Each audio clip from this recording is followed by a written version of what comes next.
On today's episode, we have an exclusive interview with 218 regarding his brand new EP, Wish That I Was Here, as well as a throwback album review of one of his favorite Coldplay albums, Viva la Vida, or Death and All Its Friends, on today's episode of Stick It in Your Earbud.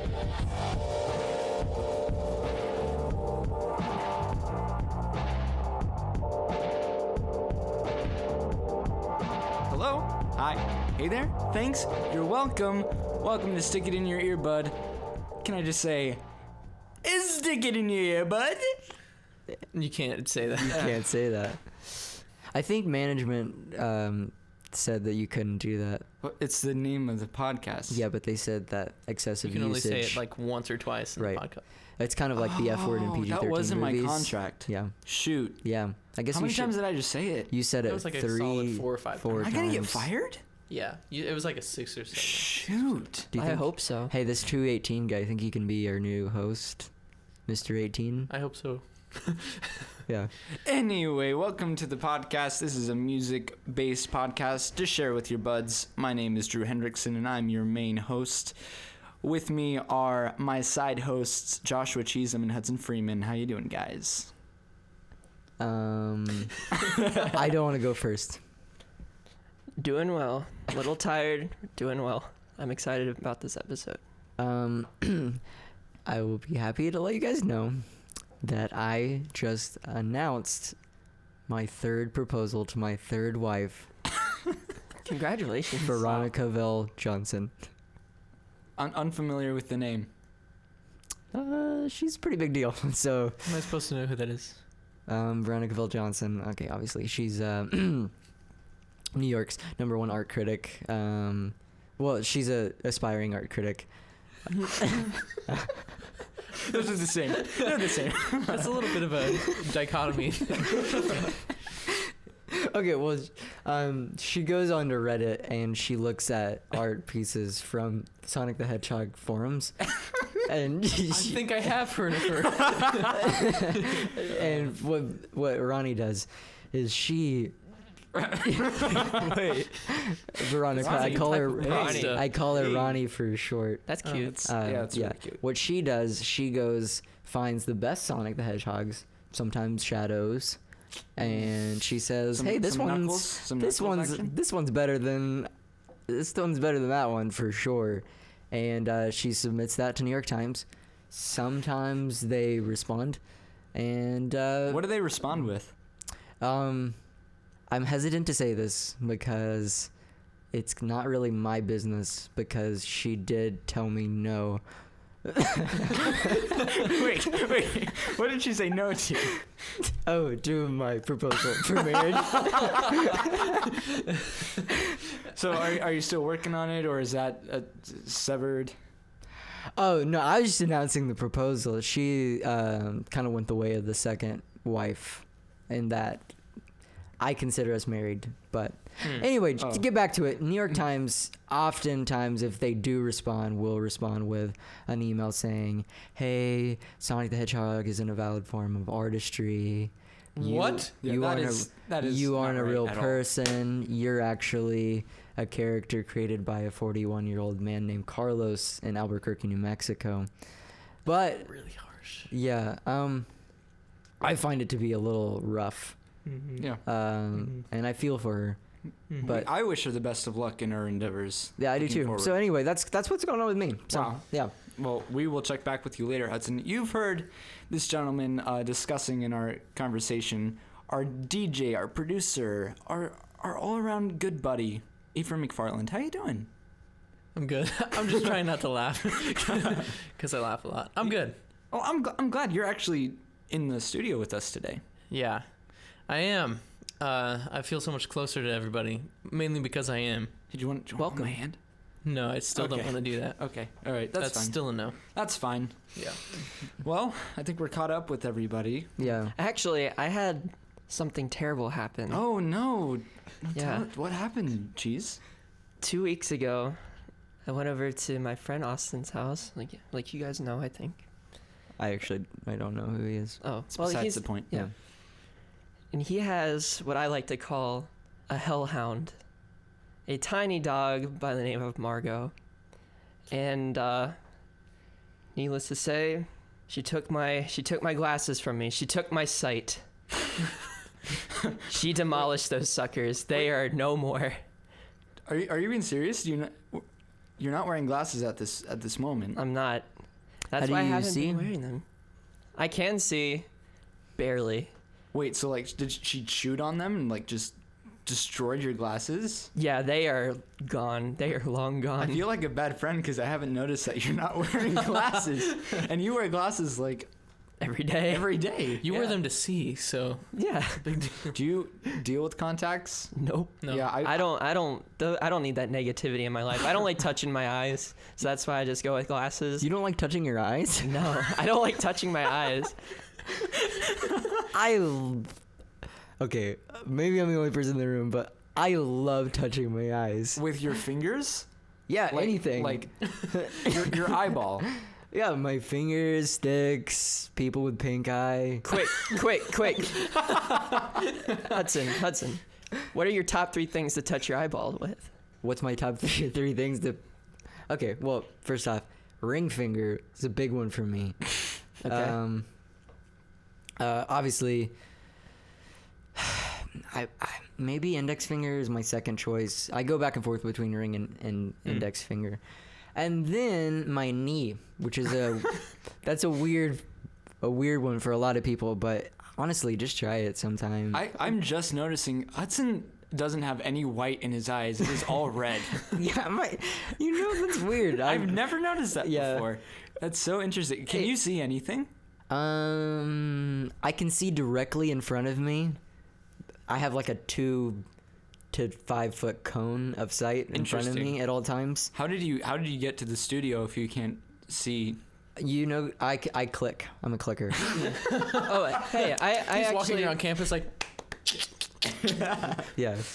you know, it's funny that you bring up that one of your top 3 things to touch your eyeballs with is your knee, because, like, I think when I was 7 or 8, I was playing on a bouncy house, and I had one of those thoughts where it's like, maybe I want to try rubbing my eye with something else, like my knee, and I kneed myself in the eye and gave myself a black eye, and that's why I don't like touching my eyeballs anymore, because nothing good comes from Or it. bounce houses.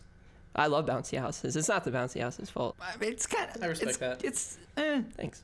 I mean, some would argue that it's your fault. Do you like yourself? okay, whoa. Can we get on to the review? Okay, On so air. like, we were obviously this whole 218 thing is kind of a big deal. Yeah, we're having an artist come into the studio and talk about Ephraim, one of do you their. know when he's coming? Yeah, he should be here any second. And Actually, he's Sweet, yeah. So, Like, Nice. so what do you guys know about 218? This I don't artist? know anything other than he's an interesting fellow. We've all listened to his EP, and we're going to talk about that a little bit later. But Yeah, I'm yeah. very interested to meet him, and Yeah. so this is going to be a lot of fun. I mean, we've started. He's supposed to be here soon, right? He's supposed to be. He said Yeah. he was going to be here right at when we started, and that was like 15 minutes ago. Oh, hold on. Yeah. Hey, what's up, guys? It's 218. I'm here in the studio. Oh Stick it in your my eye. God! I'm here with Drew. I'm here with Yeah, Hudson. I'm but here with here's- Cheesem. We're gonna talk about this album. Yeah, but Hey, man. where's 218? It's me. No, Hudson. Yeah. Ephraim is 218. No.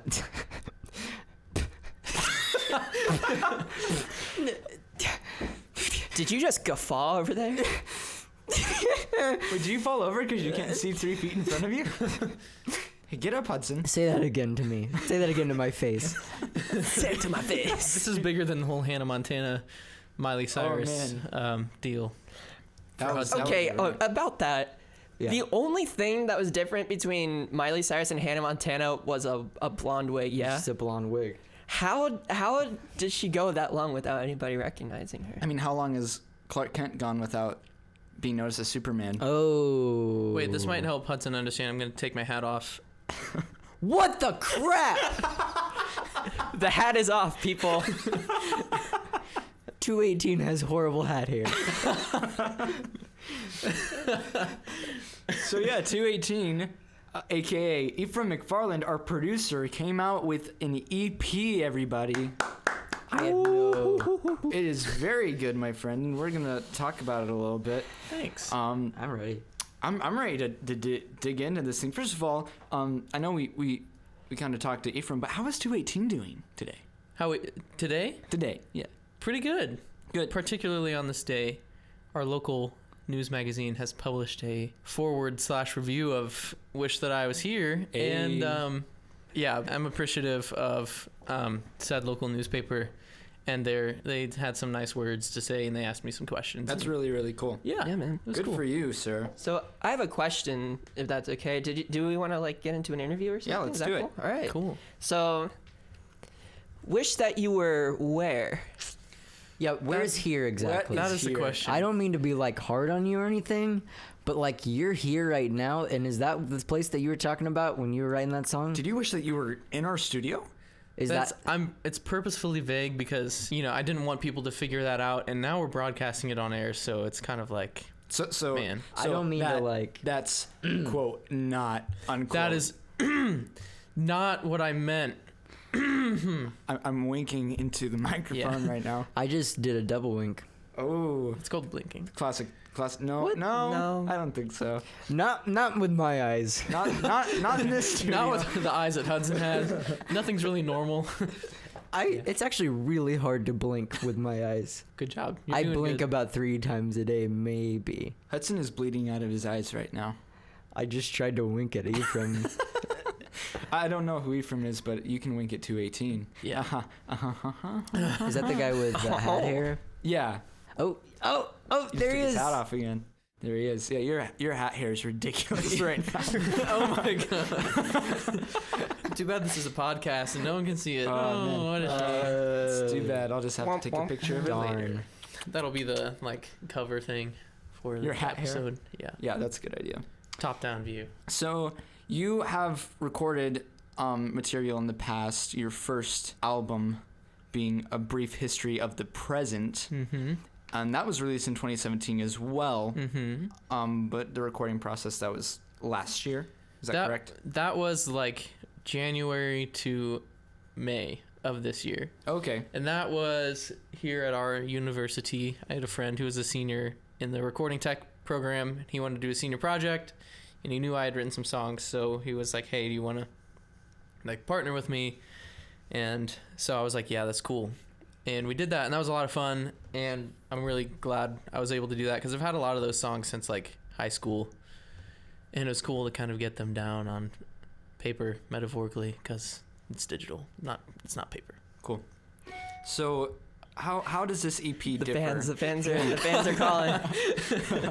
How does this EP differ from your first effort? Because there hasn't been a lot of time in between, but there's very much a sonic difference.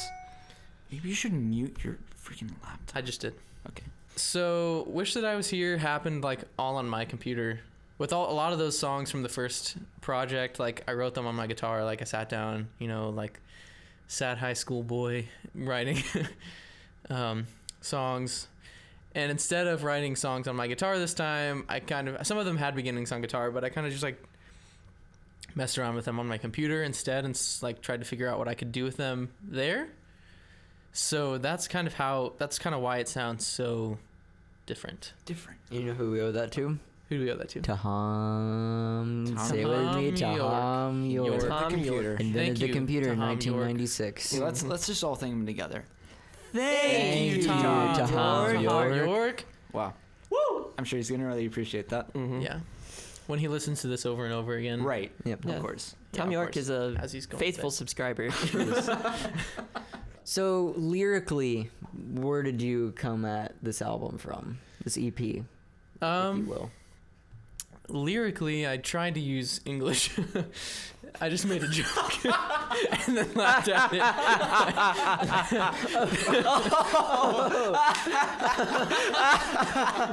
I'm actually laughing. I think that blindsided Drew boy over here did not expect. So you that. didn't go the way of the Catholics, writing it in the the old Latin Latin tongue. tongue. You went No, in the I used English. the common vernacular. Oh. Yeah, lyrically, most of it's in English, and I would argue that all of it is in English. No. There's a brief part in. it's a brief part. It's in Finnish. really in the low light. in Is it mix. the light Yeah, where you speak in lights? yeah. But ultralight, But you can only ultraviolet rays. experience it when you're on LSD. So, Did you take LSD before you recorded this? because of my affiliations with this school, I can't disclose the answer to that. But the answer is no, I don't do drugs. Okay. Yeah. Okay, I'm winking into the microphone. No, I actually don't do drugs. I'm winking into the microphone. I don't. You know, if you put Anyways. drugs on your fingers and just insert them directly into your eyes, you can get. Never mind. Especially when you're going full force and they're on your knee. You can really get creative. Get a black eye and go on a trip Yeah. in your eye. Yep. On the really. Let's ask Mr. Two a question after he tells us something. Okay, I have a doozy for you. Oh, okay. Doozy. Yeah. Is this gonna be Are emotional? you gonna tell us something, or was that beginning of your Well, sentence? I want to know Josh's question. Oh, now. okay. So, Wish That I Was Here came out in 2017, Right. and it is 17 minutes long. And Yeah. you yourself, of course, are 17 years old. So, there's 3 times that 17 pops up, and everybody knows there's 3 sides to a triangle. So, do I really need to say it? You love pyramids. Are you part of the Illuminati? No, what? Oh my gosh! Wait, is this a pyramid Scheme. Skeeter. What? Listen, I wanted it to take a while for people to figure out this stuff. I saw right through you. I'm There's sorry. there's 5 whole tracks to dig through, each of them with the Illuminati confirmed theme buried in there somewhere. The X-Files thing. And now, Hey, let me tell all you guys something. It Can Be Ours, the last song, yeah. 3 minutes 40 seconds. Wish That I Was Here, 3 minutes 21 seconds. Timberlake, 2 minutes 58 seconds. Oh, that's That super rounds close. up to 3. Heal Some Out, 3 minutes 18 seconds. There are three out of the 5 tracks are 3 minutes long. And you think that's a Coincidence? coincidence? As a big fan of numbers, obviously, because my name is Numbers. Because your father and mother named you Mr. Two. Mr. 2, 18. Yeah. I tried to 18 being the last incorporate numbers into how long my tracks were.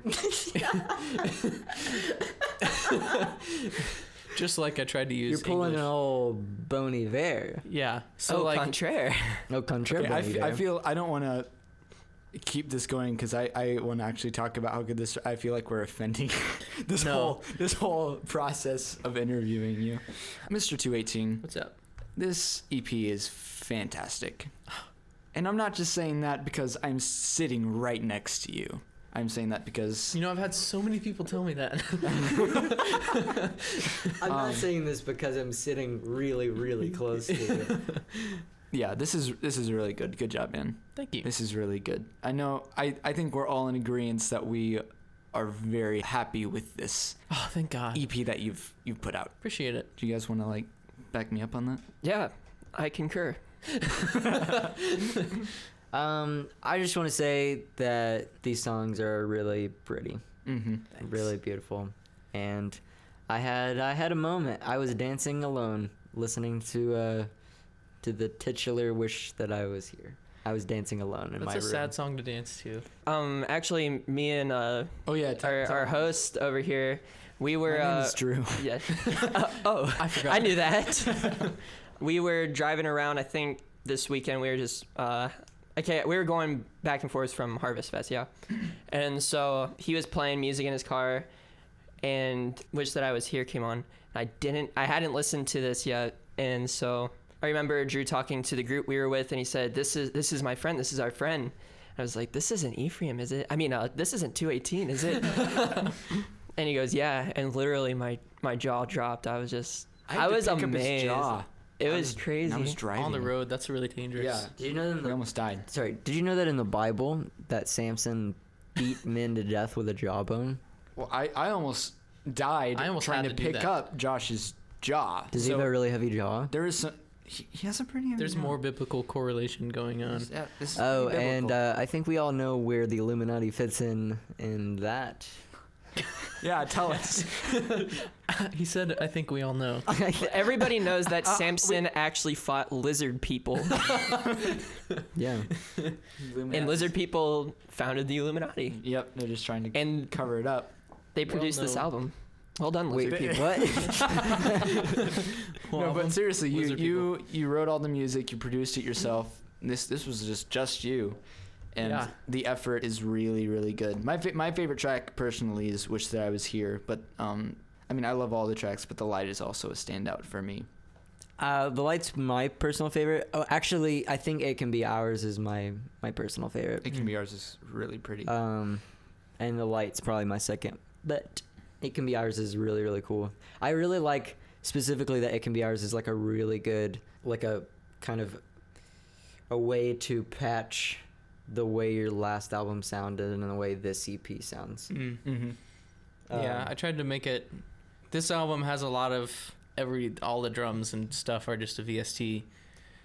And I was like, there's more drums in my last album, and there's more guitar in my last album, and there's more piano in my last album, and I feel like I should carry some of that over for like consistency as an artist's sake. So, Yeah, not a complete M. Night Shyamalan twist. yeah. I don't know if you actually answered this question from Hudson because you're a terrible person to interview. Yeah. But Sorry.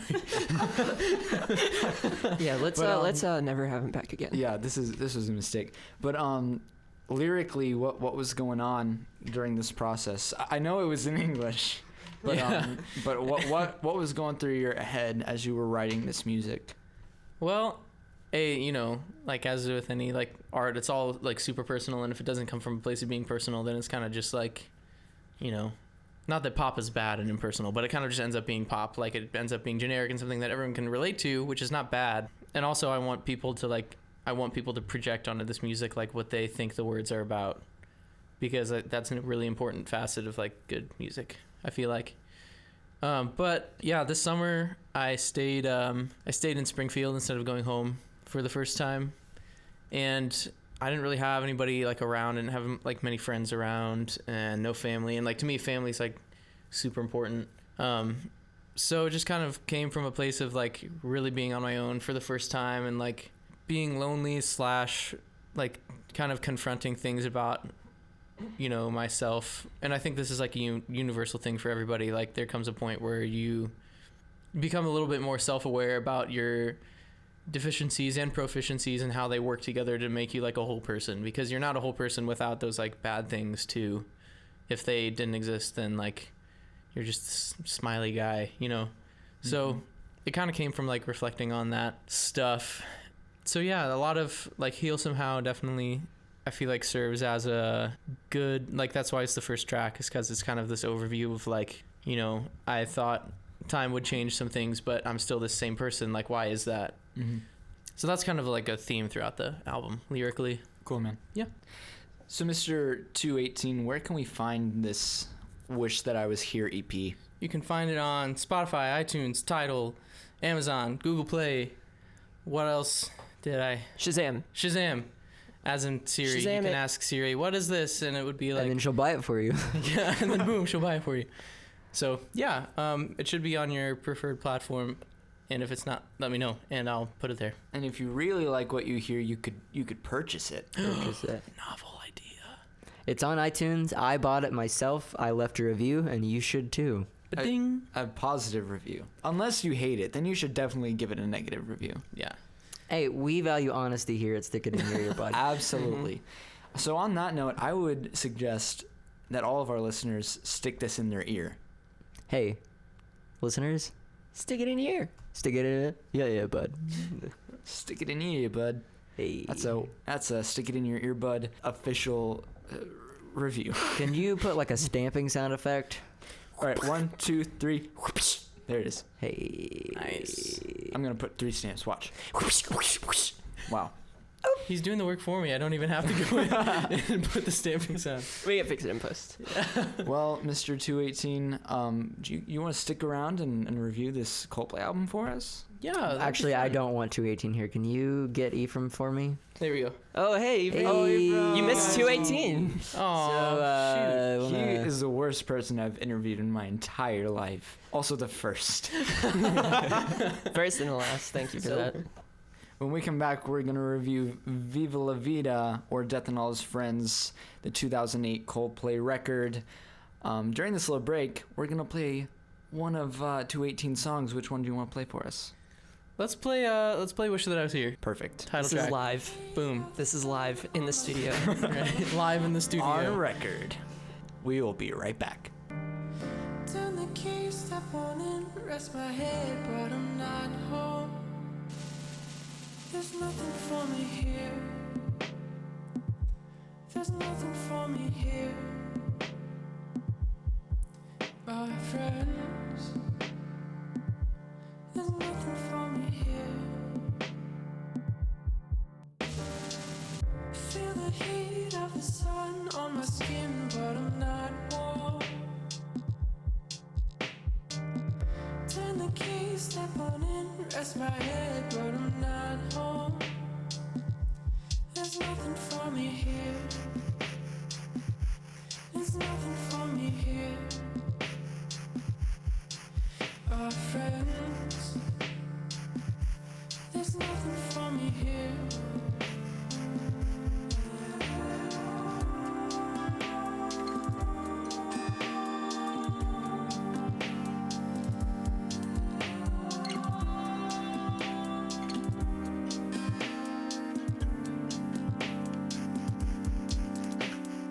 Sometimes I think I've felt everything I'm ever gonna feel. From here on out, I'm not gonna feel anything new. Just lesser versions of what I've already felt.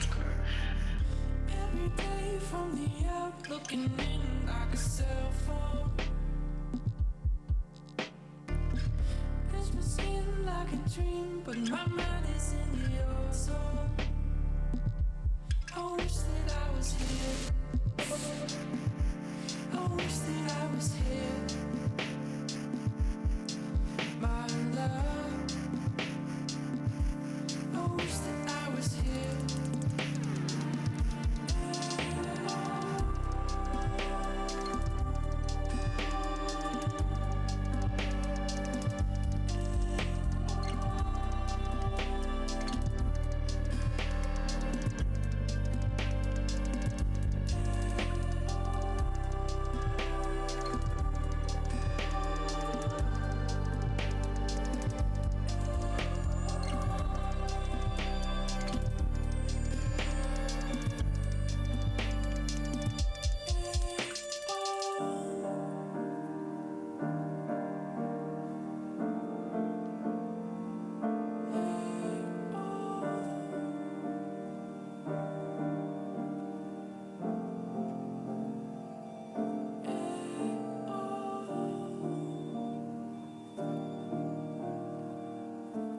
This episode of Stick It In Your Butt is brought to you by Robin Cook's Cookbook, 25 placenta recipes, easy and delicious recipes for cooking with placenta.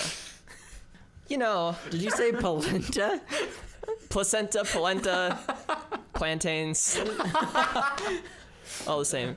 You know, it's actually a thing that it's common that after birth, I'm not sure if it's the mothers or the fathers, or maybe they force feed their newborn child the placenta afterwards. And instead of just like, I don't know how they eat it, if they just like make it in a shake or something. But here, we got 25 recipes, people. 25. You got any of those on hand? I can just shoot. I can just shoot. Yeah, shoot from the hip. Shoot from the hip. Shoot right from the hip for me. So they have placenta pizza. So not only is placenta It's a really simple all recipe. It's just pizza with placenta on it. yeah. Step 1, call Papa John's. Step 2, order a normal cheese pizza. Step 3. I want mine with sausage. Okay, with sausage. Yeah, with sausage. Thanks. That actually complements placenta really well. Step 3. You take your placenta out of the freezer or out of your back pocket, wherever you had it. I keep mine in my wine cellar. Oh, smart. It'll age very well in there. Yeah. Yep. It's like a fine wine. Fine You cheese. think this is my first rodeo? Your first placenta? I mean, you've got 2 wives, so you've had to go through this a number of times. But I you don't don't like three the now. implications, Yes, sir. I don't Continue. Think you don't. Anyway. So you unload your placenta onto this pizza. But wait, there's more. You can take a knife or a straw or something, I don't know how you do this, and you carve out the middle of your crust, and you have placenta stuffed crust, people. So that's one of my favorite I mean, that's recipes. just one. Yeah, that's just one. There's 25 of them, and I would say all 25 of them right now, but we don't have time for that. But here, But I'm just gonna- actually, I'm I sold. think there's a little bit more time left to budget. So could you give me just one I don't know, more? Hudson. I don't know. I don't know if Just we give have me time for that. one I more really don't think. placenta Hey, recipe. Drew, Ephraim, back me up here. I don't think we have time for all. Oh, you're we right. have we time. have- I think we got. We have plenty. we have at least maybe 5. I'm getting a call from my people. Is that management? Yeah. Hold on. Let me take this call. Wait, is this management? Hello? Yeah, we're out of time for the ad bit. Okay, cool. Okay, thanks. Okay, yeah, I'll tell Josh. Okay. Hey, Wait a Josh, we're out of second. time for the ad bit. That wasn't a That- real that phone wasn't. call. That wasn't. That was a fake phone That's call. for management. We all know that management doesn't have a phone. Josh, we want one more want recipe one and more we recipe. want it now. Okay, hold on. So, have you guys ever had shepherd's pie or chicken pot pie before? Oh. As a matter of fact, I have. So this one, like, as all shepherd pies do, they have balls of fun in there. A ball house, one might say. And in these ball houses, there's Hudson is looking at pictures of placentas. I never wanted to see that. The ball houses. the ball houses in the shepherd's pie. So when you find a ball house of shepherd's pie, what's inside is a fun little surprise. And in this case, your surprise, it's placenta. Whose, we don't know. But there it is, and you got yourself a nice placenta pie. I looked up a couple more, so I can help you out. You got placenta pate, chopped placenta, I like that alliteration. power punch, roast placenta, placenta stroganoff, placenta and onions, placenta cutlets and lemon sauce, placenta kebabs, placenta bourguignon, curried placenta, spicy placenta, placenta patties, placenta burgers, placenta spicy stew. What are you doing? Placenta What are you spaghetti doing? sauce. Now I don't even have to buy the book. Placenta chili. Yeah, placenta yeah. chocolate. But hold you up. buy All the you have book to so do you is can- order this stuff and then put placenta on it. That's So- it. What was Power Punch? Oh, power punch. Yeah. Power punch is when you accidentally date a 42-year-old man named Carlos from Albuquerque, New Mexico for 3 months. Then propose to him thinking that he's a woman. Wait, is this Ronnie? Yes, this is Veronique. I meant Veronica. Oh, no. Veronique. I'm really sorry, man. Keeps coming back. That's the power punch. That's the power punch. So anyway, she's take us out of this advertisement. That's it's okay. It's okay. It's not- Let's walk out. We This need is my Management says that third- you need to close this. Okay, segment out. okay. We need to get him under wraps. This is my okay. I'm just gonna take a breather. It's okay. It's okay. It's okay. It's okay. I'm just gonna go for a second. It's okay. Just for a second. Finally, that dude's gone. Oh my god.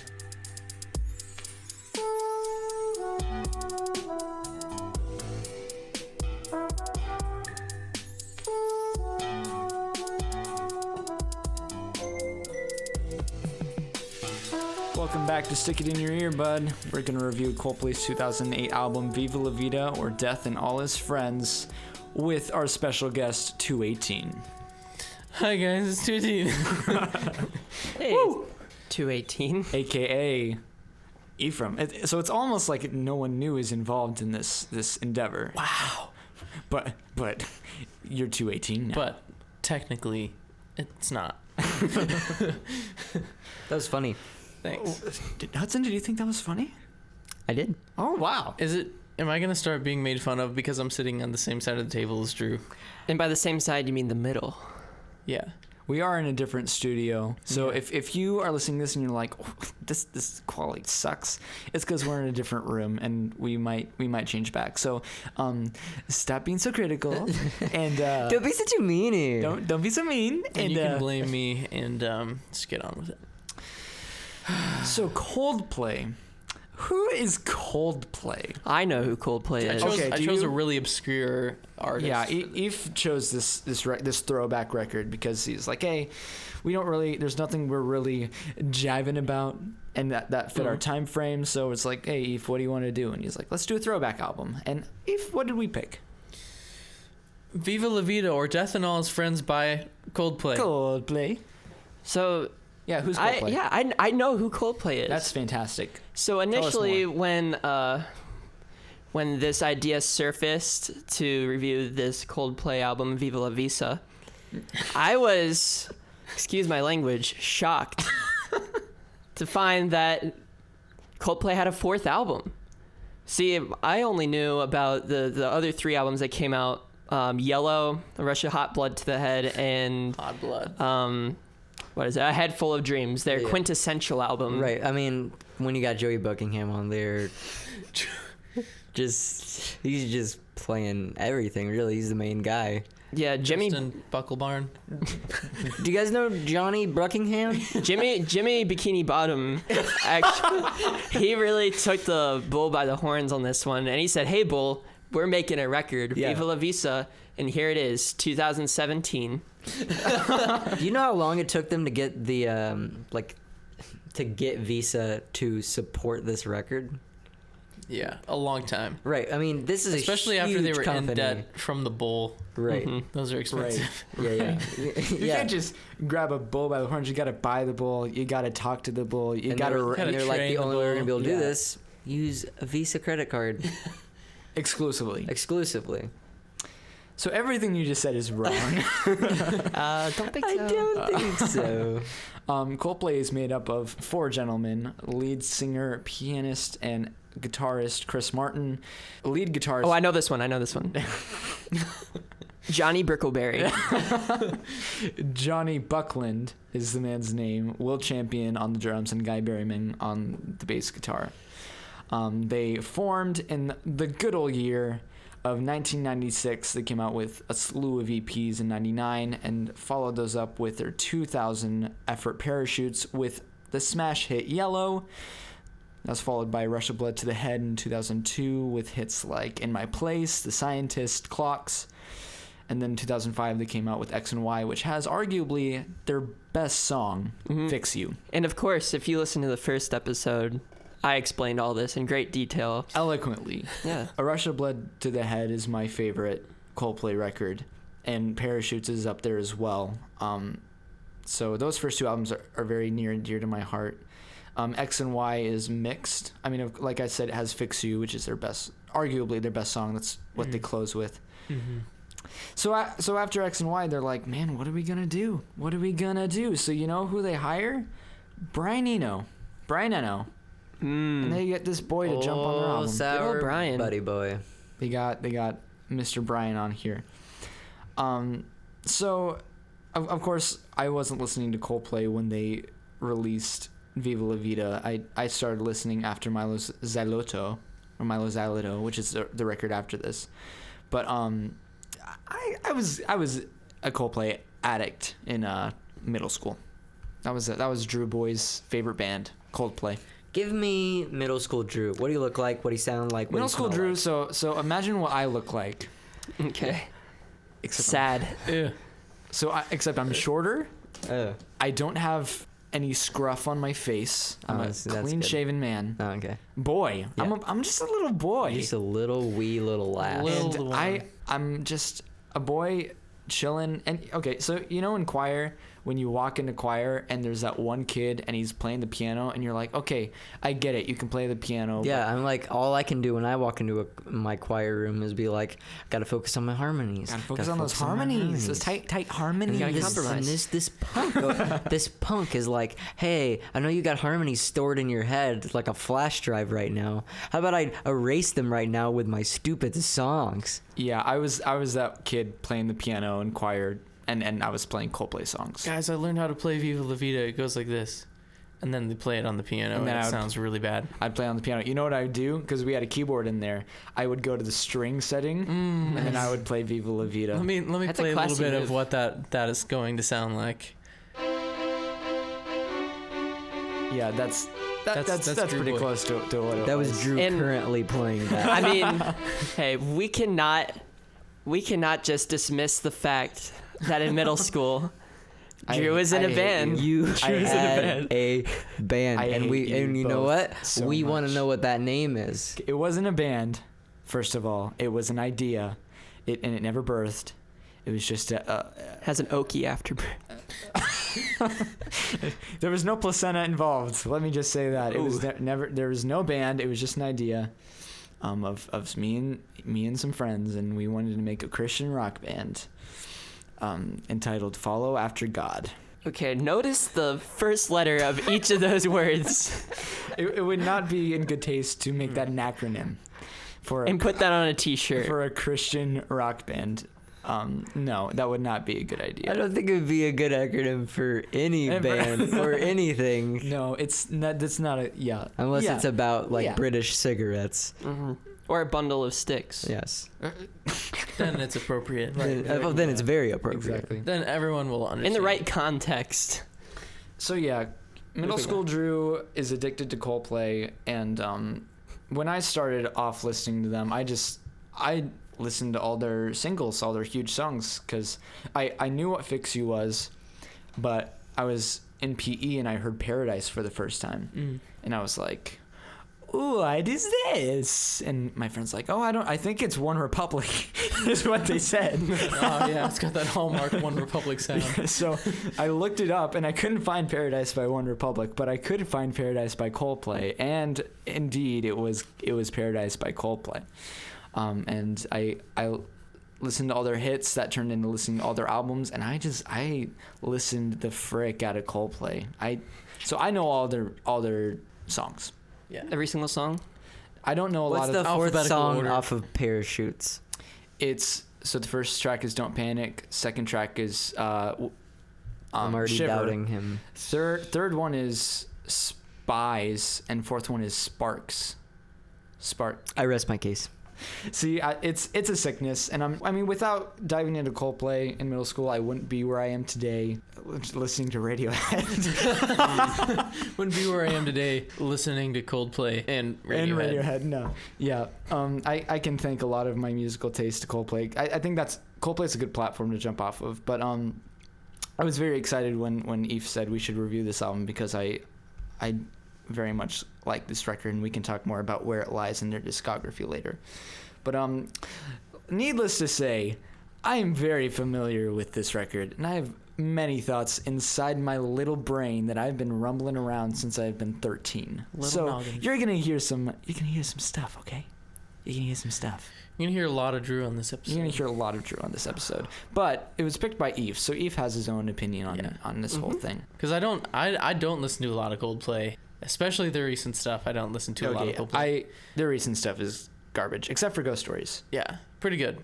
But at the same time, like, you know, I heard all the big singles growing up, and like I heard my uncles and my dad chatting about Coldplay and Coldplay's new stuff, and then I stumbled across Viva la Vida because my mom, or maybe it was my dad, bought the CD and played it in the car all the time. So it just kind of worked into the music that I was subjected to, and thus became one of my favorite albums. born out of the fires of Mount Doom. Underrated record. Yeah, In the grand scheme of things, underrated. absolutely. Very I feel like underrated. this is an incremental album, like in music, like the progression of music in the past 20 years. And it's a big album for Coldplay, because this really changed the direction they were going for. Because Yeah. their first record was very Benz era Radiohead inspired, a lot of acoustic guitar. They kind of became their own in Rush of Blood to the Head, a lot of soft rock bangers. And then X and Y was a lot more synth based and had some highs and lows. And so we get into this new record, and man, it's different. It's very different. So very important album for Coldplay. Cheese, how familiar are you with Coldplay? Well, thank you for asking, Drew. Of course. Yeah. How familiar am I? How familiar am I? That's what I asked you. Well, I'm fairly familiar. First song that I heard was Paradise, and I really enjoyed it. However, it wasn't until just actually the past couple months I've been going through the discography, and I'm enjoying myself. I think it was you and Hud Dog over there that told me that I should give Ghost Stories a shot. And Indeed. So I listened to that, and it was a very like dark pop synthy album, and I really enjoyed it. And then finally I just said, all right, Josh, we gotta listen to the rest of the stuff, so you get an idea of the grand scheme of things. So haven't listened to Parachutes, but I've listened, or A Head Full of Dreams, but I've listened to everything else. Everything else. Yeah, you don't really need to listen to Head Full of Dreams. Nobody does. No, I mean Everglow's a good song. It's not. There are some decent tracks, but that's a whole other review. So before we get into this, Hud Dog, what's your Coldplay story?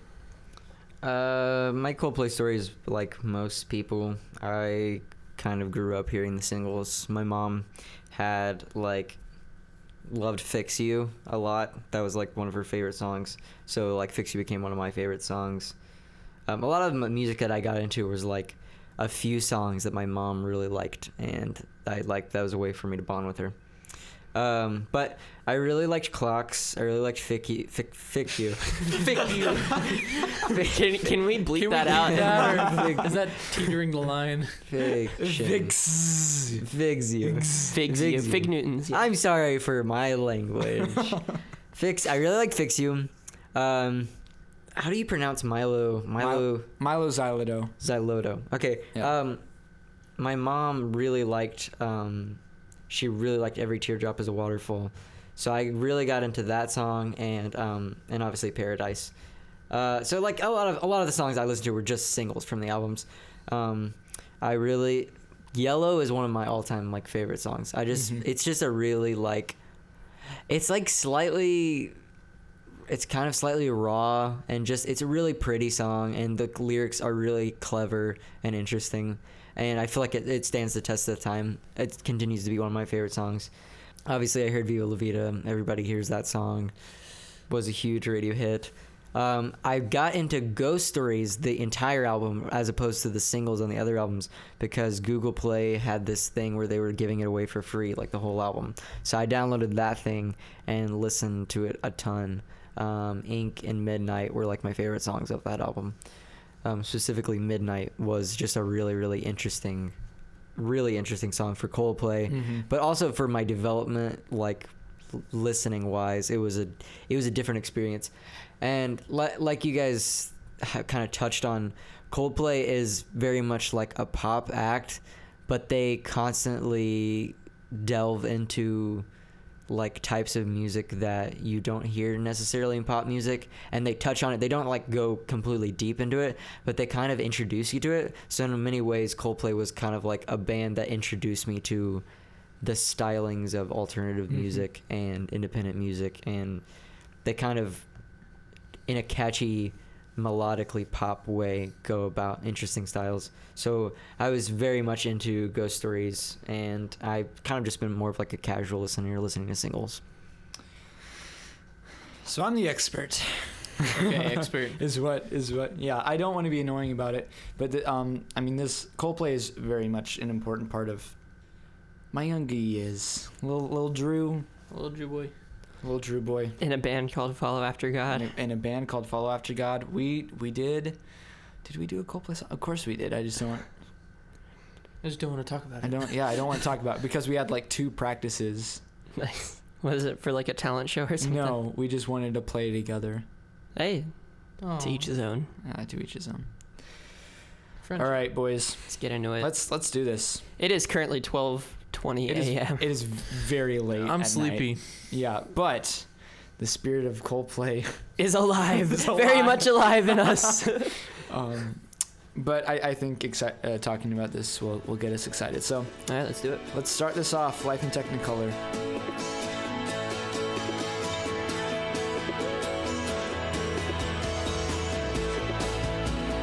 What is this? This can't be Coldplay. This is Instrumental? Does open an instrumental. album? This sounds like Coldplay. it's- I don't know what you guys are well, talking it sounds about. like Coldplay now, but at the time, this was kind of weird for Coldplay, and this weird instrumentation. They delve into some Asian instrumentation later, but this was kind of different. Did you just? Is that a little bit? A little caught Hey, in a little case of the racism. This is I think that's how we described it in the first Case of the racism. a little case of the racisms. This isn't a case of Not the racism. actually. This is an acknowledgement of other cultures and how Coldplay likes to just take. It's just their getting bits of worse. This song is great. it. Yeah. This is Yeah, a great it's song. a good it's good. instrumental. Yep. It's a solid way to start the It's album. very good. It sets the tone. It's like, hey, this is life, and guess what? It's pretty. it's in Technicolor. Technicolor. No longer just yellow. We're Or blue. got lots or of colors blue going on. or A rush of white blood with to a head the on it. Red Redness. head. Yeah. This is Yeah. life in Technicolor. The story behind this, they had a song written for it, and they released it, Life in Technicolor 2. But Chris Martin's like, no, this is good by itself. We don't need a song on top of it. So they Yeah. just But they put it in Prospects March, right? yeah, which is like the deluxe edition. Yeah. No need to even talk about that though. No, The music video is really good for it. Yeah, check out the music video for Life in Technicolor 2. We're It's talking actually really about funny. music that you hear, not music that you look at. Oh, This is called Stick It in Your Ear, not in your eye. watch it with your eyes. I think I know about sticking things in my eyes, okay, guys? I don't like sticking things in my Hey, do you guys know what that instrument they use in that sounds really good in this You know, this song? that's A Chinese dulcimer. Oh, You know what it's called? Yankin. It's called a yankin. Dang it. It's a Chinese hammered dulcimer. I was so close. You are it's really cool. It's a It really is. cool It's a- little sound. very niche instrument to be used in a pop album. Totally. So we go right into Cemeteries of London, which is spooky. It's a little spooky track. I was getting kind of nervous. Yeah, like whoa, He was like, at night we go walking, and I was like, So it's the- nighttime, and he's There's walking. ghosts. Is he okay? wow, and it's spookiness. It's like Yeah. wow, that little guitar swell. It's like oh, ooh, is that a ghost being like Hey. ooh? I like the soundscape in the verses that that the guitars and all the other instruments come up with. However, it just I don't know, the song just wasn't doing it for me. It's not a bad song, and I know it's a very unpopular opinion, but it's just wasn't for me, It wasn't my cup of tea. I completely disagree with Good. you because this is one of my favorite songs on the album. I love this song. I really, really love it. It's got a jam. Like the percussion in it is really really good. Yeah, that is what stuck out to me. Like revisiting this album later in my, I guess, more musically inclined years, I was like, oh, that's a cool rhythm in the percussion that you don't ever hear. The whole album, the percussion is really stellar on this one. So props to Will Champion. Maybe I'm just not musically inclined. Maybe not. Yeah. Maybe not. That's it. Actually, something that was really interesting about this particular song, and I realized it from the last song, is like there's a lot of like weirdly folk influences on this album that I've never really thought of Coldplay as a folk band. It's not for sure, but like as far as like claps and interesting percussion and like use of the dulcimer, that's like very much folk world, Yeah. like indie folk stuff. Right. Yeah. Which is like that's kind of like my genre that I really enjoy listening to. Dwell for sure. in. But yeah, I really like the song. I really like the lyrics on this song. I like, we can talk about it, but like, it continues this kind of lyrical kind of, almost like a mythological look at Europe, which is really interesting throughout the whole album. I would argue that this is Coldplay's first attempt at like a concept behind the record. Oh yeah, Every by single far. album has a theme, but I feel like this one is much more Cohesive. Yeah. Milo Xyloto in this one for sure. Yeah, because this one, it talks about God, it talks about war. The way I kind of What is it good for? picture absolutely nothing. I kind of see it as like this relationship almost like going through its own war until you get to Viva la Vida, where the relationship ends, and then in Violet Hill it's almost like he's actually going to war. And then Strawberry Swing is like, I see it as like celebrating with people that you're fighting with, and like finding the glory of war, which is really weird considering it's like a really, really pretty song. And then Death and All His Friends closes out thematically, talking about, you know, war. What is it good for? Like you can either choose to live the life Viva la Vida or choose to hate and consume Did we just yourself finish with- this album? And that's the review that's of it. the album. Thanks for listening to Stick It in Your but No, yeah, we're not done. thematically each song kind of pops up its own thing, but like there's a idea going through each song. So yeah, this one kind of introduces the spooky factor and talking about religion in the last verse. I know a lot about this album, guys. Yeah. I'm learning so much. Yeah. Yeah, I mean, this has just been in my brain for so long. So we can move on to the next song, which is Lost, with a exclamation Lost! part. Lost. I'm lost. The I'm darn it. scared. Help. It's a good song. It I is. love Start out this by saying song. that. It's a freaking good song.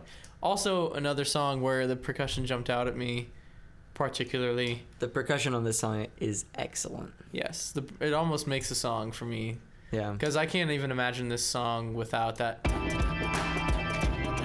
You know, It's like, kind of like behind the beat a little bit. yeah. Yeah. Like a little delayed. It's almost like a hip hop beat for this. hmm Yeah. But still with those world Yeah. influences They that use were that- ahead of their So time. Really. I really like this, and really am.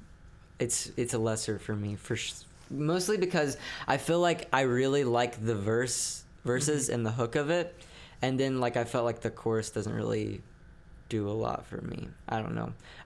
There's so much to like on this song. I hate to like dislike an element of it, but like really melodically, the chorus, or at least like the way it ends up in the chorus, isn't like that interesting to me, especially juxtaposed to how cool the verses are.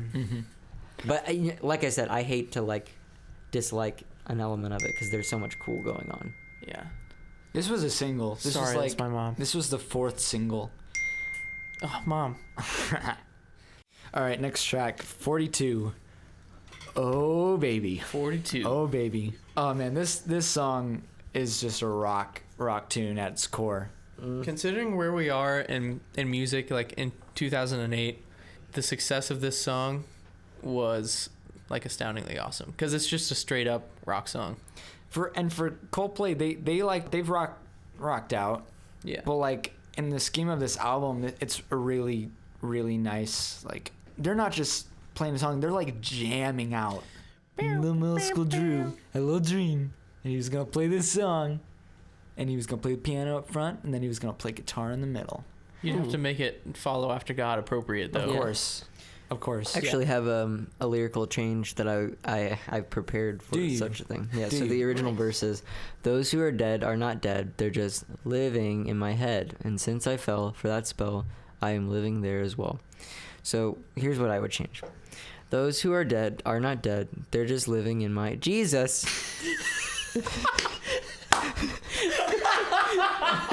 And since I fell for that spell, I am living there as Jesus. Conquered hell. As Jesus conquered hell. That's right. Time is so short, and I'm sure there must be something more. Those who are dead are not dead, they're just living in my Jesus. And since I fell for that spell, I'm living there as Jesus conquered hell. Jesus. That's really good. Verse 2. You thought you might be a sinner. You thought you might be a sinner. You didn't get to heaven, but you made it close. You didn't get to heaven, but you made it close. That's You how that thought works. you might be a sinner. You thought you might be a sinner. You didn't get to heaven, but you made it close. You didn't get to heaven, but now with Jesus. Oh, But now oh. Jesus. Those who are dead are not dead. They're just living in my Jesus.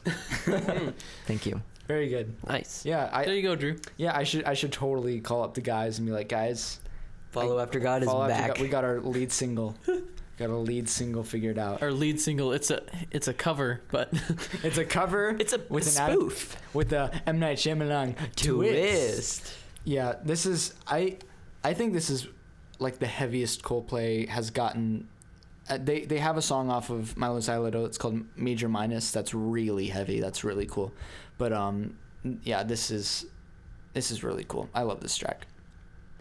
Lovers in Japan / Reign of Love. Cheesem just got very excited. I adore this song.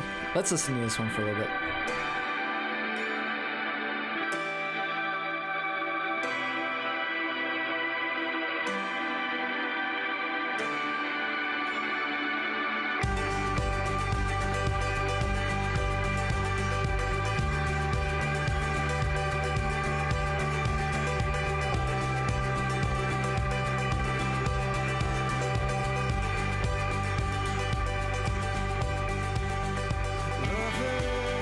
Please tell us about this song.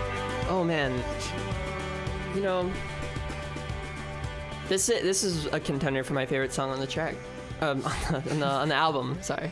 There are 2 tracks here. Yeah, Two songs. yeah, it's 2 songs, and I just love the intro. It's the ambient guitar, just drudge and reverb, and then you have like the upbeat piano line going, and it's just, this is the Coldplay that I've come to love, packed into one song, 2 Dang. songs kind of. Yeah. Mm-hmm.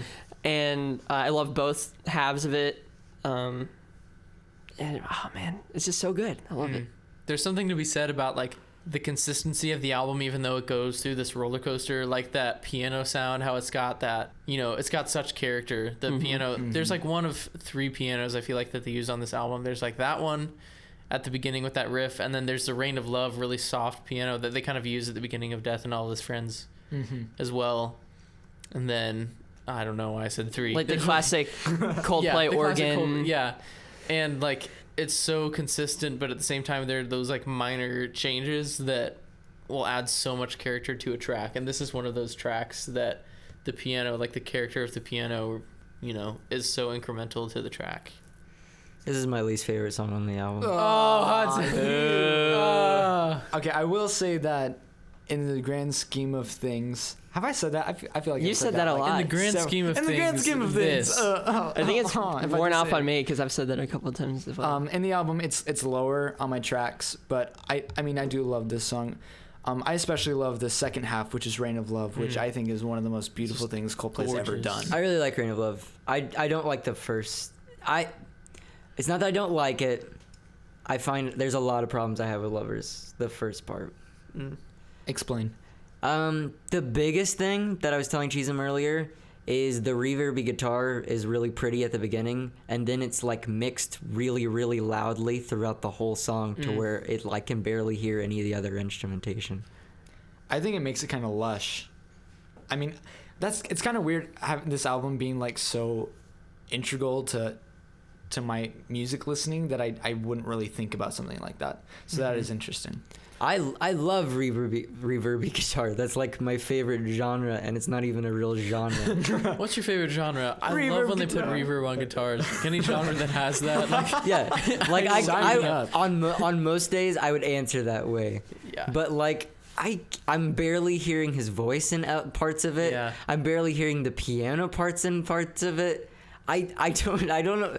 I don't want to dislike it again, but like that mixing, this feels like very much like a Brian Eno decision, because he's kind of known for really, really lush reverby stuff. I mean, just think of Joshua Tree. That's Brian Eno.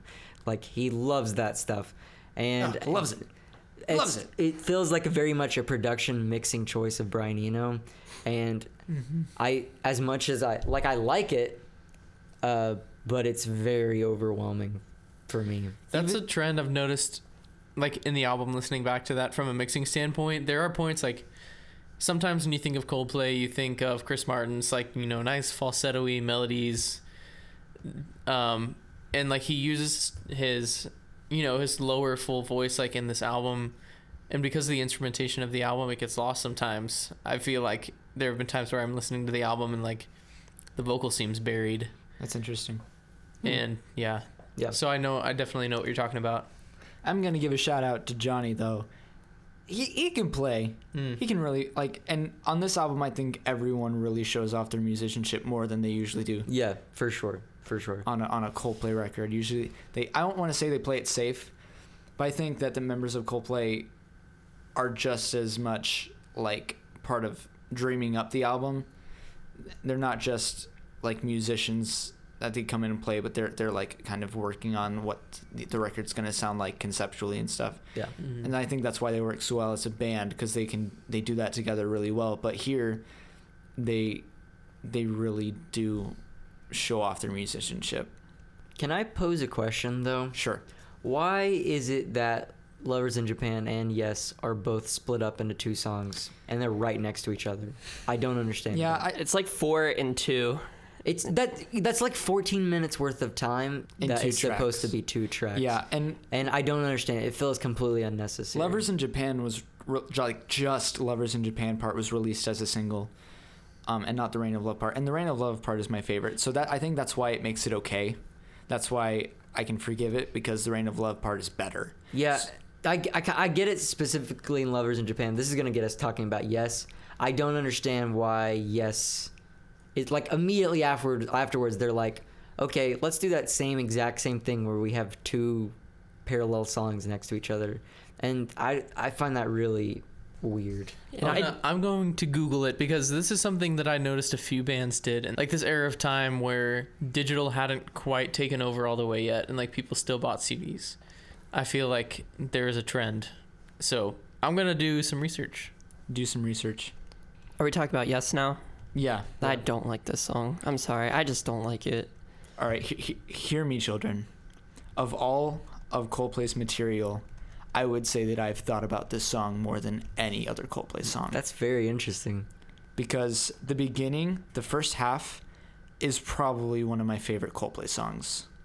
The second half is probably my least favorite Coldplay song. That's insane. Yeah, See, I agree with that. I switched it. I do not like the beginning. Oh, you and are, man. I don't like the second half, but I don't mind it. Can we listen to Yes for a second? Yeah. Piece of both halves.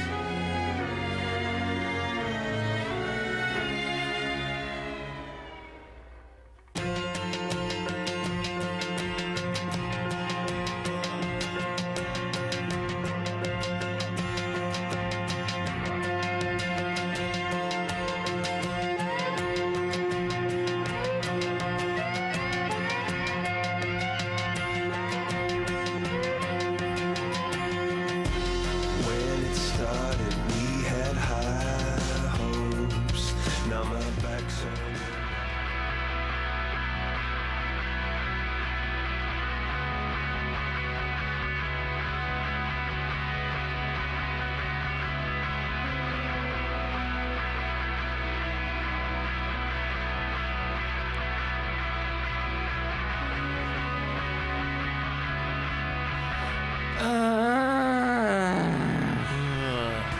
Guys, the beginning part, I think, is one of the coolest things Coldplay has ever done. No, yeah. All no, yeah. the really No, yeah. the really Yeah, atonal no. strings. Yeah, no, yeah. Yeah. Like all the rhythmic stuff going on, and they're being sensual. They're talking about Coldplay's talking about sex. Hey, can you not talk about that right Listen, now? I thought we weren't going to mention that. It's cool, but I mean, if Coldplay can do it, we can do it, and it'd be family friendly, right? No. Is that the rule? I don't know. thought- Coldplay has always been promiscuous to me. Yeah. They're always talking about cold and play. And Right. That's that can their be main- interpreted. That's a rule. I just don't like anything about this song. I'm You're sorry. crazy. And You're crazy. I'm sorry. I just don't. I'm not a fan, man. And that's the only time I can confidently say through this album that I just don't like it. This is There like it is. such not a Coldplay song. Until you get to the guitar solo, which is like kind of the same theme, which is the thing with Johnny Buckland. He likes to kind of repeat, which I think is cool. It makes it like less of guitar solo and more like just part of the song. Until you get to the guitar solo, it's like this really weird experimental, like all this, the strings going on. It's just so cool, and they gotta freaking ruin it. To me, they lose anything any tension that they created with that song. They lose it as soon as it goes. And that's just always really bothered me. And interestingly enough, on my rankings of favorite on this record, the beginning of Yes is my favorite song on the album. The end of Yes is my least favorite song on the album as well. Yes Part 2 is like... Yes Part 2 is I have a strange no-go. relationship with it because the guitar tone in that song is impeccable. Like, I love the effects that they use, and just the mixing technique is like, it's really cool. It's a cool song, like standalone, like it's a cool, like interesting, fun little... I feel like that's just something you play when you want to experience something. But I completely agree with you that like coming out of such a like intricately crafted song, it kind of just feels counterintuitive. And it's so dark. Like in the verses they're talking about how like it's like people find out that he's like dealt with his temptation, whether he's done it or not, and they say they grabbed me by the big toe, I was held for the rooftops, and they let me go. Whoa, that's dark for Coldplay, bro. Whoa. Yeah, I Still don't like it. I think if Yes Part 2 was put somewhere else, or heck made a B-side, I think Yes would be one of my favorite Coldplay songs, because it's so not them. they do that. Honestly, the strings sell it for me. I think the strings are so cool. I could just talk for days about this conflict in little middle school Drew's mind. About what's going on. Even little Drew was like, "This isn't right." Yeah. Is that serious? Well, I think maybe after like a couple of years, because when I would revisit the album, I would just always be like, "This doesn't feel right." And now, as like having listened to a lot of music, and kind of trying to figure out my own music, this is just a poor decision. Like, let yes be yes. It's long enough to stand on its own. Let your yes be your yes. Let and your yes no be yes, your and no. your yes part 2 not be your yes. That's biblical. That's biblical. So yeah, that has been stirring in my belly for 6 years now. Wow. And it just finally came out. getting to let it all out. It's all out You're there. welcome. It's all out there. What's next? How about the titular track and Well, one of there's two of 'em. one of the biggest tracks You're right. in the world, Viva la Vida. Viva la Vida. Visa la Vida. Playa So, del Carmen. Yeah, so everyone knows this song. It goes like this.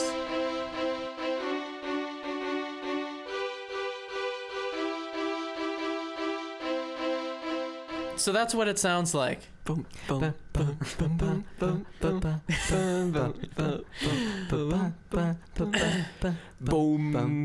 boom. So when I tried to rank this thing,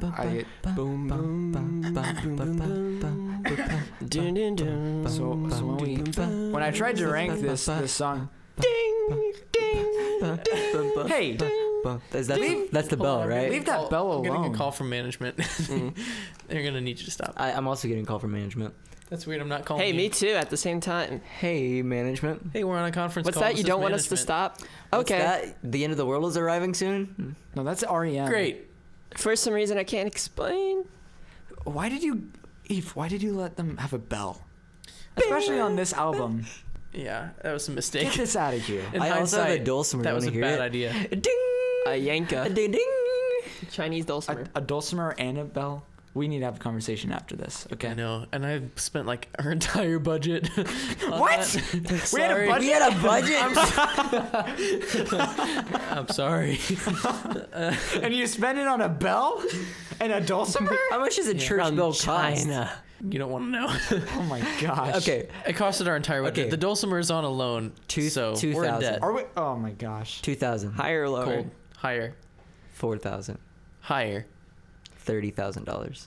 Higher. Oh my god. Can you not take my Lord's name in vain?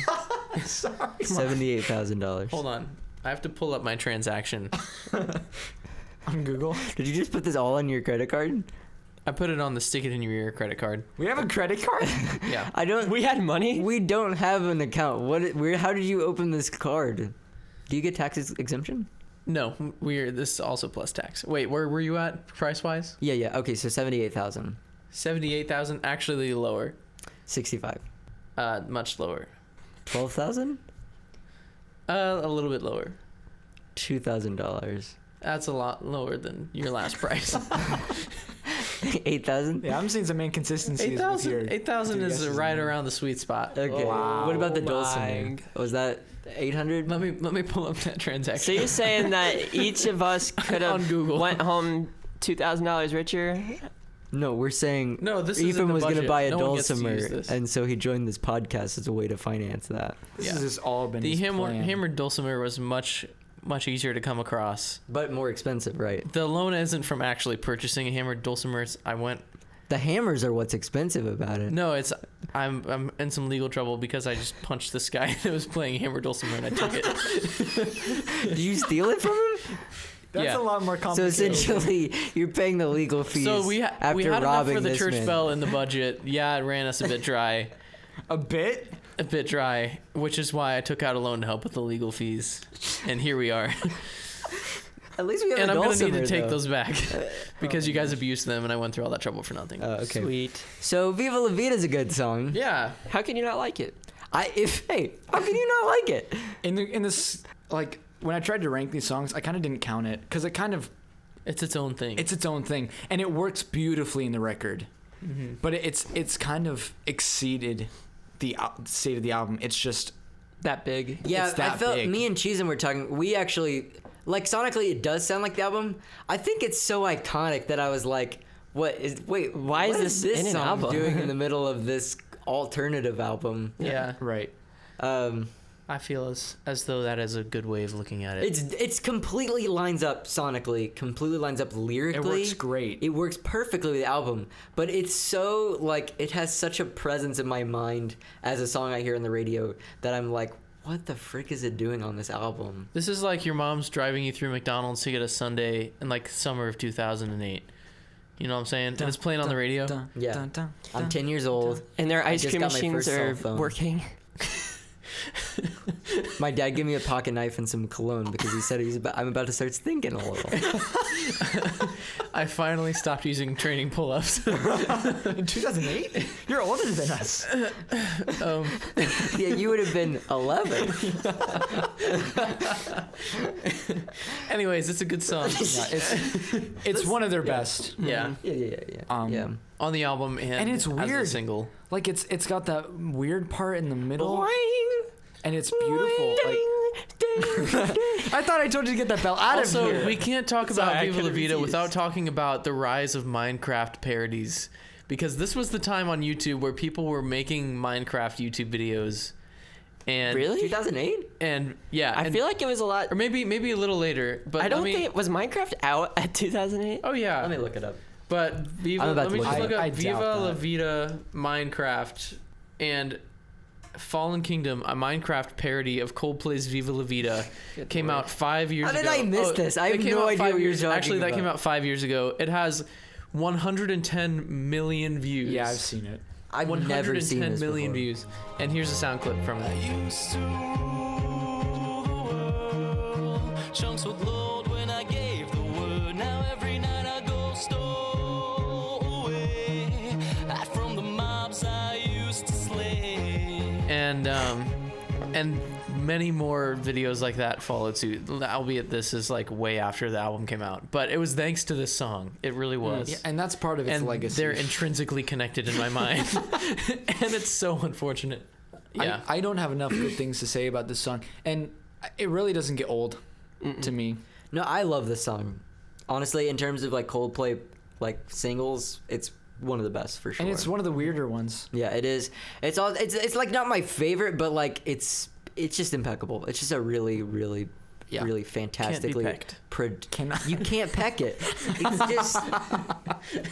It's the production is insane. The idea that there was really any orchestral influence at all in such a big song is actually kind of a big deal. Yeah. Especially for this time. For sure. We're talking about like what song wasn't TikTok in 2008? I can check. TikTok. I'm gonna say that's like Kesha, Jason Derulo. Yeah, that's the era we're talking about. And this song that starts off with just like a violin, full orchestra. Like that song like blew up. That's really crazy.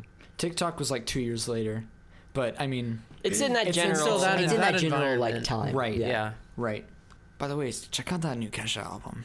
I'm telling you. Can you stop? I'm sorry, bro. It's pray. good. It's freaking good. Okay, moving on.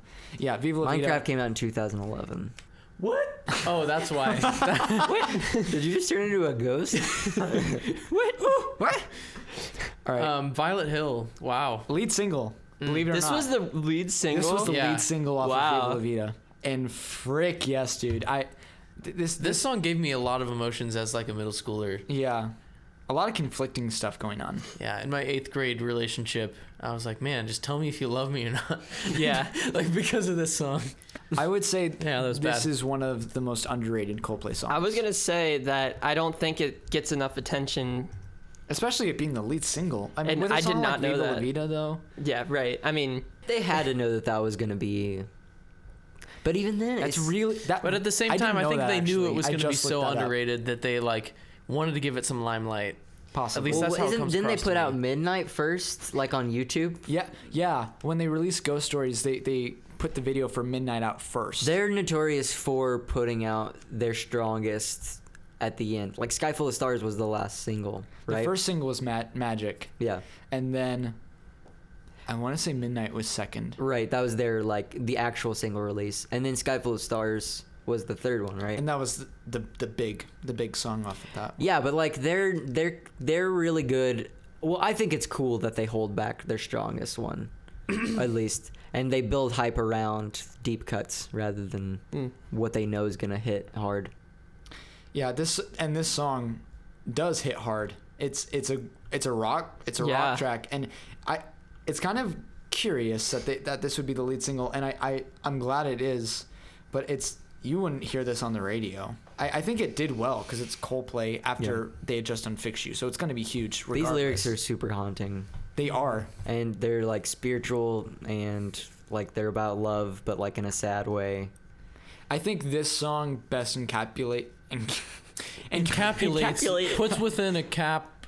that's what that means. I think if you could try and describe the vibe that, like lyrically, that the album gives off, I would say Violet Hill, because it talks about God, it talks about war, it talks about love and death, like all of those ideas into one song. And still within like almost this like late, almost like, well, I mean the whole album is kind of like clearly from the album artwork has this kind of like French Revolution kind of that era of time. This is Are you sure? This is a paint. What? This is a painting. It's a pretty famous painting, and they just slap their name on there. Let me look up. Rather Coldplay aggressively. painted that. That font is rather aggressive. By the way, I did my research about the hidden track thing. Oh, look, it's Ephraim back with his carefully discovered research. What's up? This is a segment I'd like to call Ephraim's Research. This is not actually a segment. I just wanted to do the introduction thing because I never get to No, do you that. should put a song in there for sure. Oh, okay. This is a segment called Ephraim's Research.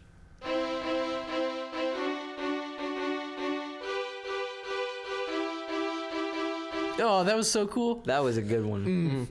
So this technique of sticking a song a little bit after another song, but within the same track, is called the hidden track technique. It's really a thoughtful title to that Coldplay does technique. it a lot now. Yeah. Nowadays, for sure. And so this was really popular back in the vinyl days because you could have another set of grooves in the vinyl record, and you'd have to place the pin on that other set of grooves to like get to that track if you were listening. So you could technically have 3 sides to a record. And so that's kind of where that came from, and it carried over to compact discs in the form of like placing a song a good chunk of time after another song. And some artists did it just for the novelty of it, but other artists like had real reasons for hiding the track, like legal issues. Oh, wow. Or like they didn't think the song could make the record, so they didn't actually publish it in the credits, but oh man, hidden song, wow, stuff like that. It's super cool. As for why Coldplay did it, that's I don't super know. cool. You know what's not cool is just straight up making a song 7 minutes long and making the second half of it crap. Yeah. Yeah. Are you talking about the Coldplay song Yes? Yes. Okay. Yeah. Back to Violet Hill, though. Yeah. Never mind. Back to Ephraim had something else he wanted to say. I just wanted to Sorry. say thanks for joining me on Ephraim's research. Oh, that was a good episode. Anyway, well, to talk about the hidden track, I'm gonna count how many times they've done it in their whole on their albums. They do it on Everything's Not Lost with the hidden track "Life Is for Living." They don't do it on "Rush of Blood to the Head." They do it on "Twisted Logic," because "Till Kingdom Come" is technically a hidden track, even though it's on. The Also, thing. by the way, one of my favorite Coldplay songs. That is a great song. And then on "Viva la Vida," they do it on "Lovers in Japan." They do it on "Yes." They do it on Death and All His Friends, which we will the talk outro. about. Yep. Mm-hmm. And then they do it on. They don't do it on Milo's Island, though. How about that? How about that? How about that? Or Ghost Stories, but they do it on. They do it on Army of One, and Up and Up, on A Head Full of Dreams. Mm. The Up and Up, that's more of just like an outro. It's still the same thing, but yeah, they like to do it. They like to do those hidden tracks. Yeah. But yeah, Violet Hill, it's awesome. Yeah. And Agreed. sorry, I was talking about the album cover. It's a famous painting from 1830 called "Liberty Leading the People" by Eugene Delacroix. Nice. That's very probably not much right. But yeah, that's a famous painting, and they just slapped "Viva la Vida" on there. I think that's a really cool idea, and it definitely covers the themes of the album just in one image, which is really, really cool. I also remember when I was a child seeing it and being like, that's a boob. That's a boob! Oh my god. Yeah, I found separate artwork You and added it to my iTunes version of this album because I felt so guilty. Was it just the black album with "Viva la Vida" and bronze? Yeah, I felt so good. I mean, it's like a very well-known painting that you shouldn't feel guilty about. There's not even a nipple. I don't even there's- see a nipple there. There's It's a faint. It's a faint. there's a nipple. faint nipple, but It's a mostly skin-colored nipple. Let's get past this. This is it's not sexual, and No. I felt very guilty for it. So I got my own album artwork and added it to See, that it. was bad. I'm just like, oh, I'm gonna Ooh, just keep Drew this on boy. my- I just stared my at the iTunes. boob. Oh, that's inappropriate. Okay. Post. Edit that. All right. This is Hudson in post editing, doing a guest editing session. I can't remove that part. I'm sorry. And I'm about to play it 7 times. Okay. Okay. Actually, I would love All right. that. So, and then regarding the ending, because it really is a really heavy song, but the ending as a middle schooler blew my mind. I mean, they've done like separate songs in one track, but to completely just switch the mood at the end of your song.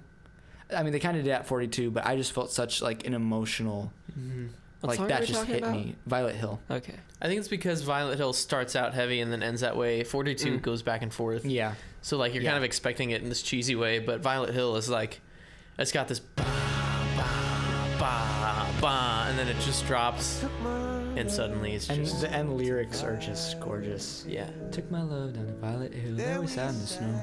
All And the time she was silent still, saying, if you love me, won't you let me go? Is it go or no? The me know. last time it's go, Go. Oh. and the first time it's Oh. will you let me know, and then at the end it's will you let me go. Wow. Strawberry Swing. This is the most underrated Coldplay song. I you sure? I really, feel like really like this. There are a lot of people that praise this song. I don't really feel like it's that underrated. But like in the scheme of the public, The scheme. What does the scheme mean? The scheme. In the grand scheme of the public. In the grand scheme of the public. I just do public that, regime. man. I need to stop that. But like The grand scheme. your average Coldplay fan, I mean, I guess yeah, it's kind of praised in the fandom, but it deserves such praise. Frank Ocean sampled this song, and by sampled I mean he just took the entire song and sang Nice. over it with different lyrics on his first mixtape. Really? Yeah, and that was actually really pretty. I was like, dang. He put different lyrics and stuff on top of it, but I thought that was cool. This song is gorgeous. Yeah, it is. This is kind of like, I don't know, a little Magical Mystery Tour, Sgt. Pepper kind of dealio like that dreamy. we're getting here. It's like I love the reverse guitar sound effect thing that they have going on in the intro, and it's very kind of abstract. I love how at the beginning you can hear he's like tapping his foot and he goes, "That's a neat effect." Like if you're listening, that's Is like that what he he's- says? I've Yeah, never he's like, known "Oh, what he that's a said. cool effect," and then I always thought he said that's a bit flat.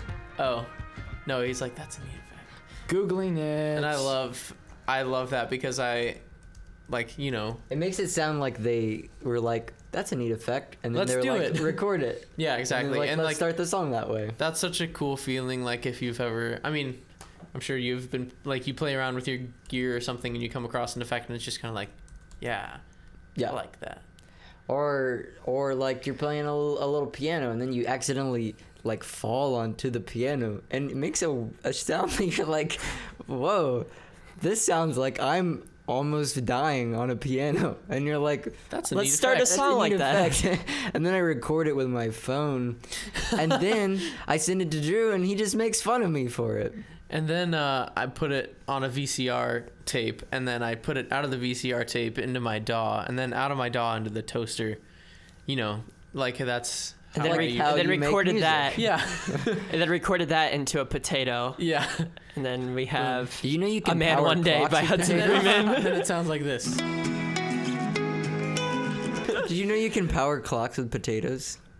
Yeah, with the That's how they came up with the song "Clocks." You know, if you microwave Coldplay. your iPhone, that it will charge. no way. That's so cool. Have you guys heard that that Radiohead song "Clocks" by Coldplay? Oh, it's my favorite. that Radiohead song clocks? Classic. That's right, Best of Radiohead. For sure. So yeah, Ephraim, we were both wrong. We were both wrong. It's Brian Eno going, "Oh, that's much too fast." No. Yeah. yeah. So it was like That's super fast. cool, and then Oh, that's much too fast. okay, I'm trying to imagine how you could have gotten. Oh, that's a neat effect from. Oh, that's or that's a much bit too flat. fast. Here, actually play it. It sounds like effect. I It can't sounds get like over it. flat. I can't unhear it. I don't hear it's much too fast. But I guess if in an interview they said that. I don't think Brian Eno would admit that he was like, "That sounds cool." I think Oh, he says that's a bit fast. This song it's my favorite song off the record. Right here. it's definitely on one of my highest. It's in my top 10. I was think There are it, 10 tracks. Well, there's 2 or 3 hidden tracks. Right. It's true. I think it's one of my it's really up there for me. I really like the guitar at the beginning. I think it's super cool. Mm-hmm. It's just a good song. In terms of Coldplay songs too, this is like way up there for me. Oh yeah. Yeah. I'd never heard this before I listened to this album, and I was like, frick, this is a good freaking, this is frick, Fantastic frick. song. This is frick, Frick, man. this is everything I wish I listened to in middle school. This is a freaking good song, bro. And it's talking about war. Yeah. Everybody What's was it good for for? fighting. I mean, I never like comprehended that my first few listen throughs as a wee young lad. I was like, Slow boy. I thought he was In saying everyone Ireland. was Foo Fighting, and I was like, that's a cheesy lyric. Fighters. You're gonna reference that? That's dumb. Yeah. But now I get it. Everybody was for fighting. Over Fooey. It's almost I like think it's fur fighting. They were fighting with different animal furs. You're right. you have like the violence of Violet Hill and like talking about a battle, but then you got Strawberry Swing talking about like the joy of war. It's kind of like a mixed thing. Like like fighting is worth it? Question mark. Mm-hmm. I mean, there are more things that go into I mean, it. we're talking about this is like end of Bush era presidency, like Tony Blair, like war type stuff. So it's not really crazy that he would want to make an album that talked about it indirectly, maybe from a completely different era. But I think it's an interesting introspection into that time. I kind of think of Les Mis a little bit. How? Oh yeah, totally. Some of their songs are like these gorgeous songs, and they're like getting ready to fight, and then you see the effects of the fight, and you're like, that wasn't worth it at all. That was bad. So it might be one of those, because at the end, when we go into Death and All His Friends, it talks about like death isn't worth it. Mm-hmm. Death and All His Friends, it's not worth it. I don't want to follow that. Are we talking about Death and All His Friends now? I think we can. Here we go. Because Strawberry Swing is just fantastic, and there's not much more to say. So is Death and All of His Friends. Yeah. It's a gorgeous song. Fantastic ending. Like, ooh, other than Amsterdam, I think this is the strongest ending to a Coldplay record, Nice. Mm-hmm. which is off of Rush of Blood to the Head. I would have been happy if they just ended it with Death and All of His Friends, but Yeah. then they revisited Life in Technicolor, Which I was like, which works. wow. Yeah, and it really very works. Well. Very well. This is also a jam song. Mm-hmm. They jam that the piano and guitar lick together sound amazing. Going back to this album, I mean this track, this song isn't as epic as I remember, which actually might be a compliment to the song, because walking away from it, you just feel this. It might be more of a feeling of walking away from the album. Right, Yeah. possibly, but just you feel this anthemic, like it's just so empowering, and like you have the decision to follow. I do Viva think la as Vida, far as Death, like my and All His complaints Friends. with hidden track stuff, it works best here. But I mean, it's going into Life in Technicolor stuff, which I adored. So I think it could have gone without it, but the strings on that last thing is called The Escapist. I think the lyrics are meh. Really? really, Really? And in the end, we lie awake and we dream of our escape. It's not bad. I don't bad. know. I feel like this is unneeded criticism. It definitely like concludes the themes of the album. I think I just Yeah, Drew, it's just unneeded criticism. Drew, you need to shut up. Hey, could you right, because we haven't could done you this enough shut up? today. This is such a great song. Back to my consistency comment, like the piano in the beginning of this song, I feel like there are themes that run with every time it breaks down to Chris Martin and the piano. Like, it is the theme of like love within war and like hope within bad. Like, I feel like that's what it is every time it breaks down to Chris Martin and the piano. There are probably like that. exceptions. I'm not thinking about that really Right, critically right now, but but like, on this album, Or at for least just sure, the way it makes you feel. At least. yeah. Mm-hmm. there's hope. All right. Do you want to get to the wrapping it up? Let's get to the wrapping it up. The review, our numbers. Yeah, Yeah, so let's start reviewing this album. let's talk about Can our we favorite. like stop messing around and just get into it? Can we All right, finally? so the first song, Life in Technicolor. The listener looks at their phone. This is a 3-hour podcast. I would like to start it off Please with do. my review. I'm giving it a 66 out of 81. Switching up the scales, are we? As far as lyrics, I loved it. I gave it a really high review in the lyrics, production, sound. I loved it. This is an 8 out of 10 for those of you that can't do math. I was getting ready to do my calculator. Lovers in Japan takes down that production for me just a hair. That's the only problem I had for it, is that song, basically. But actually, the whole album. yeah, as far as production, the sonic quality of this album is kind of incredible. I thought as far as songs, it was mostly good. Mostly good. Mostly dead. The reviews are in. mostly These good. songs are mostly good. Mostly good. Slightly alive. Slightly good. Slightly bad. But mostly good. So would you advise our listeners to stick this in their ear? I would advise you to stick it in your ear, bud. Cool. Cheese. All right, I gave it a 7 out of 10. I really enjoyed listening to this album. There are some lows for me. It's Yes and Cemeteries of London. Not that they're okay. Yes is not a good song for me. It's just not a good song. Cemeteries of London, I can bear it. It's just not my thing. I'm sorry. This is my opinion. My opinion. To me, out of the albums that I've listened to, this is the most cohesive Coldplay album that Holla. that they've put out. Yeah. And it's the most like Coldplay sounding album, if that makes sense. Yeah. Like when I think of Coldplay, this is what I picture.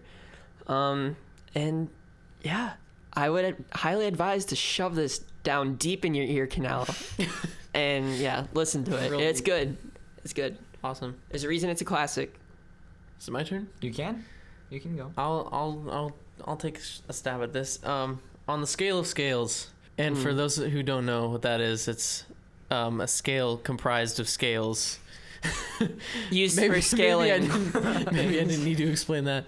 This would be, and this is going to take a little bit of explaining. This is the Lydian scale, like the musical Lydian so scale. We're switching up the kind of scales you're using here. Yeah, well, the scale of scales includes all scales. All scales. Any Wow. kind of scale you can ever imagine. That's fascinating. The Lydian Fish scale scale. is, in musical terms, it is like the major scale, except that it has a raised fourth scale degree, which then leads into the fifth scale degree in equal amount that the 7 leads into the first scale degree. And I'm sorry if that made no sense, but it allows for, the Lydian scale allows for different opportunities of tension and release in a musical sense. So to me, this album has a lot of not just musical, but like atmospheric and tonal, not actually like a music theory tonal, but like, you know, the sound. It has a lot of like big build-ups, tension and release, but it so seamlessly flows, except for Yes Part 2. So that just summarizes to me how I feel about this album. It's very, like Chisholm said, it's like very cohesive. It is, for me, it's the essence of Coldplay, which is why I'm so averse to their newer stuff. Like, this is what I wish Coldplay like always was. And yeah, and it just does a great job of being a record. So yeah, the Lydian scale, which I guess out of 10, I would place it as like an 8.5 out of 10. Very good. I'm gonna give it the same. 8.5 out of 10 for me. This is their most cohesive record from beginning to end. They had a really good idea of what they wanted to put out, and they were very successful with the themes they wanted to put out. And it's 1:30 in the morning. Woo! It's my third favorite Coldplay album, because my first favorite Coldplay album is Rush of Blood to the Head, because it's not just a great album that works together. Yes, of course. But each song is, almost every single song is perfect on that one. Certainly. On that album, I would say. And then Ghost Stories is my second favorite. So it goes Rush of Blood to the Head, Ghost Stories, Viva la Vida. Ghost Stories just gives me a kind of feeling. Chisholm, would you affirm that? Would you affirm that? I love Ghost Stories. Yeah, it's a great album. Thanks. So yeah, and it was like the first Coldplay release that I ever experienced, which was exciting. But Of course. To have it be so good, I don't appreciate your tone right now. But yeah, this is such a great album. If Yes Part 2 wasn't in there, I think I would have given it a 9. But it just it ruins so much of what this album is to me, and I've always felt Half that of a way. point. Half a point, Man. Yeah, no, it's for ruining the entire. it's really bothering me. It ruins the entire album. It's 8.5. It's half a point. A piece of garbage song. Yep, it's that takes bothered off me definitely for a docks long half of time. the point. Yeah, but guys, if you have not listened to this thing, you gotta stick it in your ear, bud. You gotta stick it in your ear, bud. This and thank you, Eve, for wanting to review this, because it's been a long time since I've checked this thing out, and it was very, very fun to revisit. No problem. Man, Viva la Vida or Death and All His Friends. This has been a very fun episode. I had a lot of fun recording this with you guys. Yeah, I can't wait to be really tired tomorrow. Oh, So worth it. I have an 8 o'clock class. Woo! And I'm not done with my homework yet. Also, just reminding everybody that this is a passion project, and we are poor college students. And also now we're like $3,000 in debt because of the whole. If you want to help Lawsuit thing. support this, Hudson Freeman's number is It's 2 And his address for sending checks directly. And his email, his personal email. My personal email is stickitinyour-earbud@gmail.com. All right, thanks, Hudson. Yeah, this was fun. This was very fun. Yeah. I had a lot of fun on this episode. Yep. I don't know about you guys, but Yep. Yeah, So- bless you. thank you. Stick Viva la Vida or Death and All His Friends in your ear. Check out 218's brand new EP, Wish That I Was Here. Thank you for listening. Thank you for sticking this stuff in your ear Yeah. on a daily basis. We appreciate Every you. day. We love you. Bye-bye. Bye. It's so late. Bye. Have a Bye-bye. good day. Bye. Bye-bye. Hey. We gotta go. Hey, goodbye. Thanks for listening. Bye-bye.